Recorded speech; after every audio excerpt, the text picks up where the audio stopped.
हिंगोलीसाठी शिवसेनेचा उमेदवार जाहीर झाल्यावर भाजपमध्ये नाराजी आहे। हिंगोलीतील भाजप आमदार आणि पदाधिकाऱ्यांच्या बैठकीत नाराजीचा सूर उमटला। हिंगोलीची जागा भाजपला देण्याची मागणी तानाजी मुटकुळे यांनी केली आहे। जागा मिळाली नाही तर कार्यकर्ते वेगळी भूमिका घेतील असा इशारा देखील मुटकुळे यांनी घेतलाय। शिंदे आणि फडणवीसांची भेट घेऊन हिंगोलीच्या जागेची आपण मागणी करणार आहोत। हिंगोलीत शिवसेनेकडून हेमंत पाटलांना उमेदवारी जाहीर करण्यात आलेली आहे आणि त्याच पार्श्वभूमीवर मुटकुळे यांचं हे वक्तव्य आहे।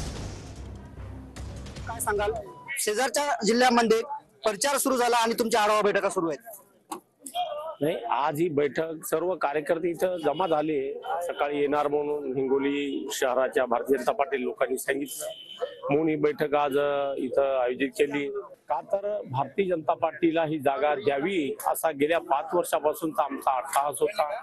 कारण आमचे 3 आमदार आहेत, आमचे 2004 बूथ सक्रिय आहेत, त्यांची 11 सदस्य सुद्धा सक्रिय आहेत। अशी ताकद असताना ही जागा पुन्हा शिवसेनेला दिली। मागच्या वेळेस सुद्धा आम्ही ही जागा जिंकून दिली शिवसेनेला।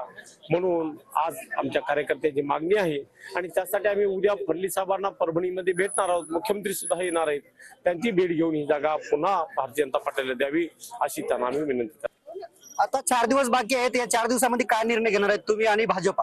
100% आम्हाला जागा ही मिळणार आहे। आम्ही उद्या त्यांना साकडा घालणार फडणवीस साहेबांना, शिंदे साहेबांना की बाबा ही जागा आम्हाला द्या, आमची जागा निवडून येणार आहे।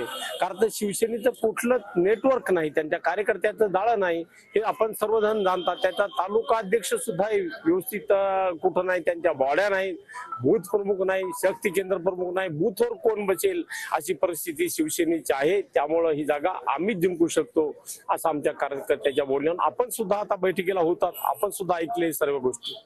ज्ञानेश्वर वानखेडे सह मी रमेश चेंडके, TV9 मराठी, हिंगोली।